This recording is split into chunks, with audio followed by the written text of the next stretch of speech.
Hello world and welcome to the next video.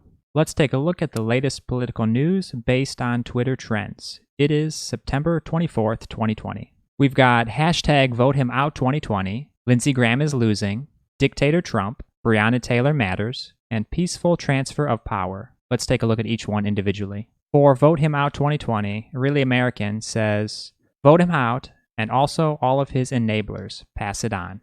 So that's a super PAC and they make ads against President Trump. Somebody says that Bernie Sanders said, people, no matter their political party, must make it clear American democracy will not be destroyed. Hashtag vote him out 2020. Someone says, if Trump thinks he got booed at RBG's memorial, wait till he attends his own. Yikes, I really don't agree with that line of attack. That's a bit too much, so let's not glorify that. This was in reaction to Trump getting booed as he paid his respects to Ginsburg at the court. Trump was campaigning in Florida, and somebody says, who said you couldn't multitask? Spreading hate and COVID-19 at the same time, hashtag vote him out 2020. Let's take a look at the moment Trump was at RBG's ceremony.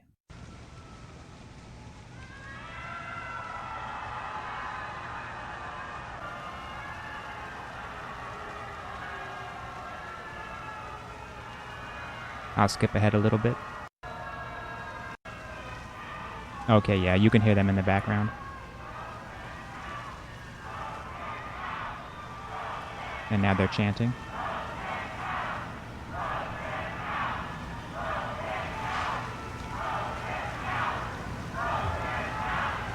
For some reason, that mask looks a little strange on President Trump.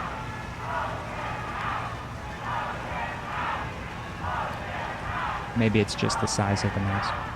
So you get the idea, they were booing him and chanting vote him out during the ceremony. Let's look at the next trend. So Lindsey Graham is losing.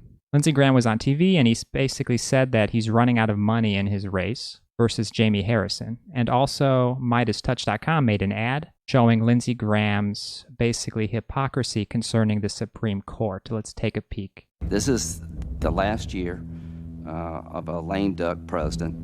And if Ted Cruz or Donald Trump get to be president, they've all asked us not to confirm or take up a selection by President Obama. So if a vacancy occurs in their last year of their first term, guess what? You will use their words against them. I want you to use my words against me. If there's a Republican president in 2016 and a vacancy occurs in the last year of the first term, you can say, Lindsey Graham said, let's let the next president, whoever it might be, make that nomination, and you could use my words against me, and you'd be absolutely right.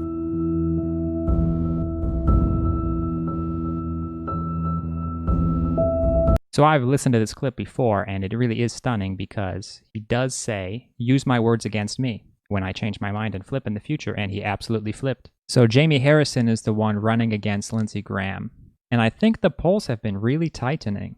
Somebody says a Ukrainian biz exec who worked at a sanctioned Russian bank donated $16,200 to Lindsey Graham's presidential campaign, listing a foreign employer and NJ address. His apparent spouse donated $5,400. This must be investigated further. Okay, so they think it might be foreign interference. Okay, fair enough. That should be looked into. Somebody says Lindsey Graham is losing is still trending because the American people are done with this hypocrite. And Jamie Harrison for Senate is winning. Lindsey's had a long career in the Senate. That would be surprising if he does lose, but it looks like the race has tightened. All right, so the Quinnipiac, I think that's how you say it, poll for September 10 through 14 is showing they're in a dead heat, 48-48. That would be quite a flip if South Carolina flips Democratic. Apparently Harrison is raising a lot of money. All right, let's look at the next one, hashtag Dictator Trump. So there's an ad, Dictator Trump. They're going after Trump in Florida. He's tied with Biden there, so our October TV ads are crucial. So this guy is advertising for his PAC for donations. There's another PAC collecting donations against Mitch McConnell. It says, get Mitch or die trying. Let's take a peek at Lindsey Graham talking about the money that he desperately needs for his reelection. We have a $600 federal benefit on top of the state benefit. We have a situation where people getting 100% pay raise not to work. We have got to fix that. Some smart person killing me money-wise. Help me. You did last week. Help me again. We have a $600. Okay, so right in the end there, you heard he said, we're getting killed money-wise. That's not the original clip. he has a different intro on that one. We have another trend, hashtag Breonna Taylor matters. So this is in reaction to the indictment of the Kentucky police officer. Breonna Taylor was murdered in her home after a no-knock warrant. Now, her boyfriend thought that someone was breaking into the house and shot at police, so they returned fire, resulting in Breonna's death. This has been a developing story for many months. So Lisa Savage for U.S. Senate says, if police officers can burst into your home while you're sleeping, murder you, and walk free without any meaningful accountability, there essentially is no rule of law in our country, hashtag Breonna Taylor. So there are protests going on about the verdict and about Breonna Taylor's murder. I think most people do admit that the system broke down somewhere along the way that allowed for this to happen, but there hasn't been too much discussion about how we can actually fix this problem. I'm not terribly confident that Biden or Trump themselves would be able to fix this. It's more deep than that. It requires much more coordination than just a president or something. Here's some footage of some of the protests around Breonna Taylor.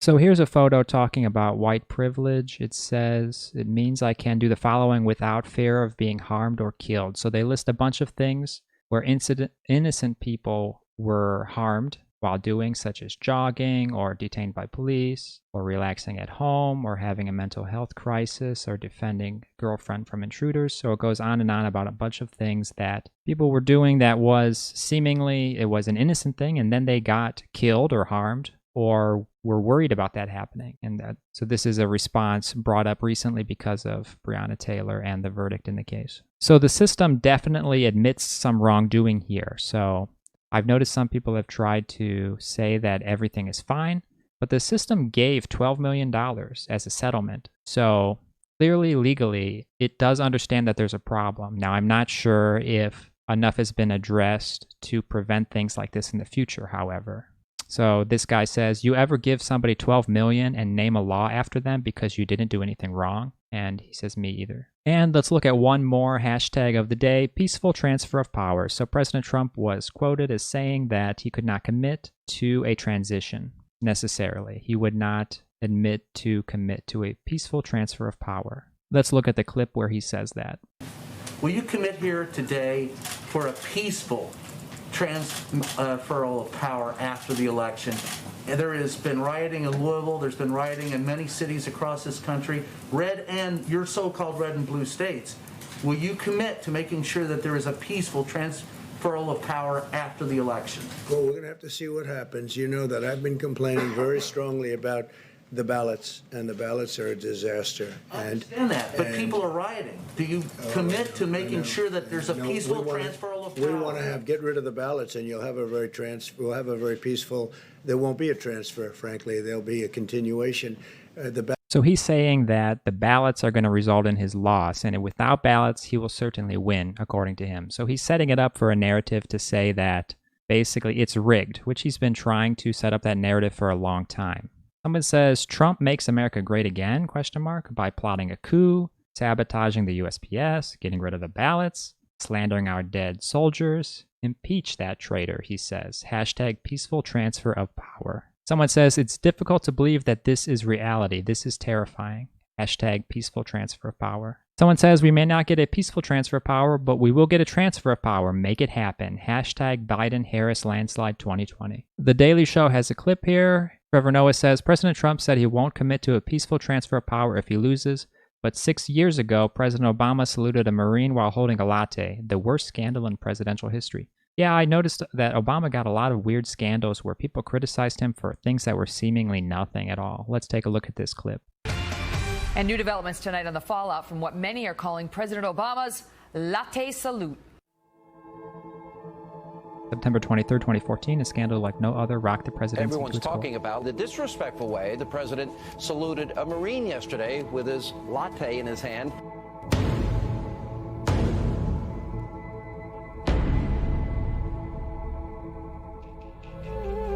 Here's the other problem with the picture. He has a free hand. The other hand, he's holding his tie down. His heart wasn't in it. How disrespectful was that? A Marine manual states, do not salute, quote, when carrying articles with both hands or being otherwise so occupied as to make saluting impractical. Sloppy, ill thought out, inappropriate, callous, selfish, and disrespectful. Are we surprised?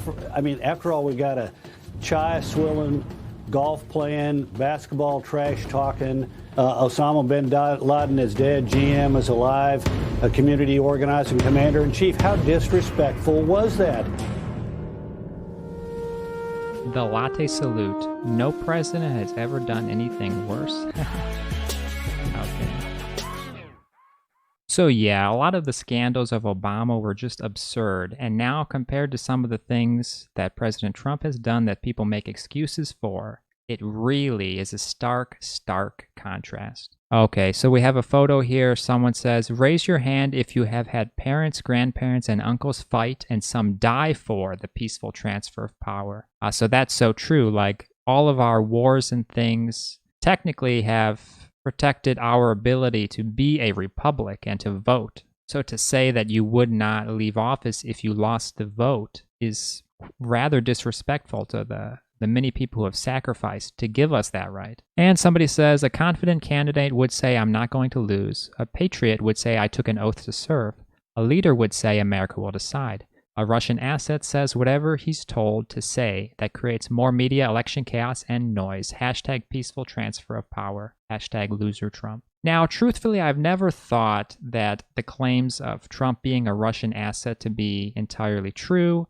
I thought maybe there's a little something there, nothing too deep. I do think that he's complicit in a lot of things where they might prefer a candidate like him, and I'm sure other countries are trying to interfere in U.S. elections through advertising and such, but I never thought of him as like a permanent asset. However, for sure, a leader would not sow division and cause panic in the media to cause election chaos. That's not what a leader would do. That's absolutely true. And that'll do it for me for these Twitter trends and the recent political news. If you've watched this far, please do like, leave me a comment.